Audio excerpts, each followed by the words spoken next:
बेटी की परवरिश।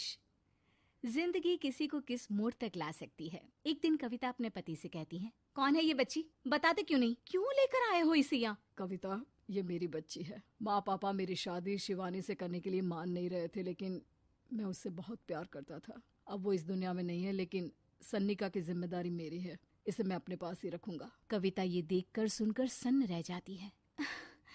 कैसी बात कर रहे हैं आप? लोग क्या कहेंगे? मैं कैसे इस बच्चे के साथ जीवन चलाऊंगी? देखिए, इसे देखकर मुझे टेंशन हो रही है। आप इसे ले जाइए यहाँ से। मेरी भी तो बेटी है, मैं उसका हक कैसे मार दूं? दिनेश कविता को किसी तरह समझा लेता है। देखो सन्निका, ये आज से तुम्हारी माँ है, इन्हें तुम्हें माँ कहना है। कविता को तो सन्निका को देखना भी गवारा नहीं है, फिर वो उसकी माँ कैसे बन पाती? और शायद दिनेश भी ये हकीकत जानता था। कुछ साल बाद देखिए, अब राधिका बड़ी हो गई है, उसके लिए किसी अच्छे घर का रिश्ता देखिए ना। शादी तो करवानी है ना? हाँ, लेकिन सन्निका उससे बड़ी है, पहले तो उसकी शादी तय करेंगे ना। जमाना जानता है कि वो एक नाजायज लड़की है, कोई उससे शादी क्यों करेगा? ऐसे भी आता है क्या उसे, जो कोई उसे अपने घर की बहू बनाएगा? तभी वहाँ सन्निका आ जाती है। पापा, मुझे स्कॉलरशिप मिल गई है, आगे का सारा खर्चा यूनिवर्सिटी वाले उठाएंगे। मैं कल ही वहाँ हॉस्टल में शिफ्ट हो रही हूँ। लो, सुना दिया ना फैसला। अरे अब क्यों शिफ्ट हो रही हो? पहले ही हो जाती शिफ्ट। दुनिया में यूं कालिक तो ना होती हमारी। क्या यार कविता, एक तो खुशी की बात है कि लड़की को कुछ आगे बढ़ने पढ़ने का मौका मिल रहा है, लेकिन नहीं, तुमको तो केवल ताना मारना ही आता है। जाकर देखो शिवानी क्या कर रही है। अरे हाँ, मैं शिवानी को दूध देना भूल गई, वो कैसे उठेगी? कविता को ये सुनकर गुस्सा आ जाता है। हाँ हाँ, अपनी किताबों से फुर्सत मिले तब ना। मेरी बेटी ना कुछ खाए ना कुछ पिए, यही तो चाहती हो तुम। सन्निका, जिसने कभी कविता से बात ही नहीं की थी, क्योंकि वो उसे हमेशा कोसती, वो वहाँ से बिना कुछ कहे निकल जाती है। खाना तो पूरा बन गया, अब जाकर आराम से पैकिंग करती हूँ, कल वक्त से निकल जाऊंगी। देखिए जी, वैसे तो ये लड़की मुझे एक आंख पसंद नहीं, अपने कमरे में पैकिंग कर रही है। अरे मुझसे तो कभी बात भी नहीं करती। आप साफ साफ बोल दीजिए उसे कि घर से जाएगी तो सारा काम कौन करेगा? उसकी माँ। माँ का नाम सुनकर सन्निका भी वहाँ आ जाती है। नहीं, वो कैसे करेंगी, वो तो मर गई है ना। उस मनहूस औरत को मेरे घर में याद करने की कोई जरूरत नहीं है, समझी? वैसे भी ना होते हुए भी तेरी शक्ल में लगता है कि वो हमारे बीच में ही है हमेशा से। तो ठीक है ना, जब जा रही हूँ तो क्यों प्रॉब्लम हो रही है आपको? सन्निका घर से निकल रही थी। कविता ना चाहते हुए भी सन्निका को रोक लेना चाहती थी, और वजह थी सिर्फ उसकी सोशल लाइफ का डिस्टर्ब हो जाना। किटी में कविता की सहेलियाँ कहती हैं, क्या बात है, तू परेशान सी लग रही है, सब ठीक तो है ना? क्या हुआ, उस सन्निका ने फिर कोई तमाशा किया क्या? अरे नहीं नहीं, चली गई, वो तो ऑक्सफोर्ड की कोई NGO है, उसकी स्कॉलरशिप मिली है।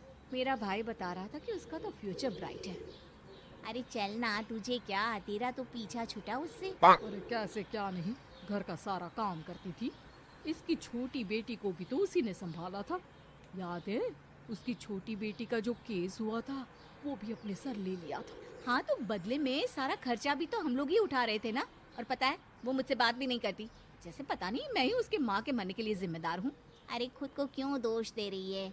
तूने जो किया शायद कोई नहीं करता। कविता को समझ में नहीं आ रहा था कि उसके साथ ऊपर वाले ने ऐसा क्यों किया। वो शाम को घर आती है।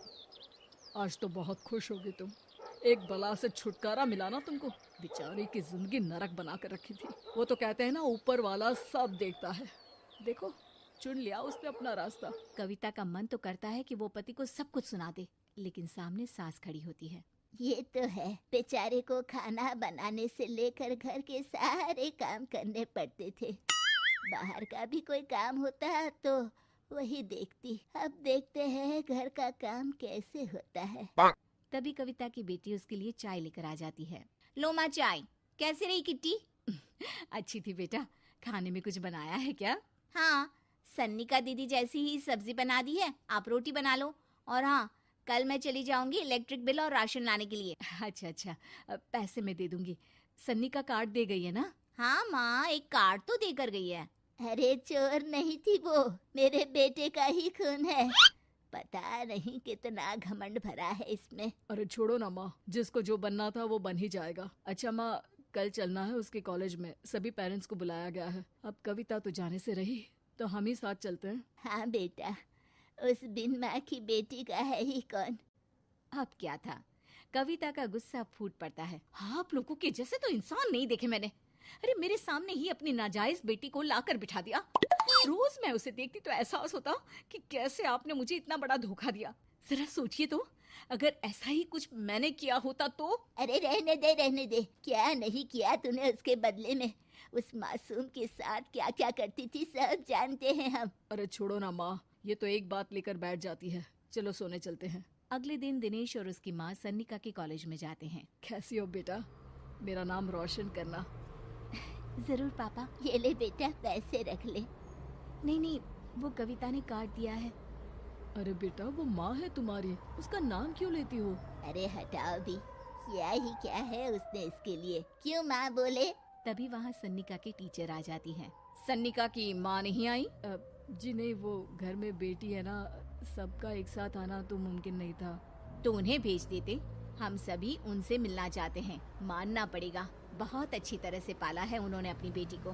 क्या घर का काम, क्या बाहर का, कॉन्फिडेंस तो कूट कूट कर भरा है। पैसे रुपये के लिए भी इसे किसी का मुंह नहीं देखना पड़ता। स्कूली शिक्षा भी लाजवाब है। पिता और दादी को एहसास होता है कि जिस कविता के पालन पोषण पर उन्हें हमेशा से शक रहा, वो सन्निका के भविष्य के लिए किसी वरदान जैसा साबित हुआ।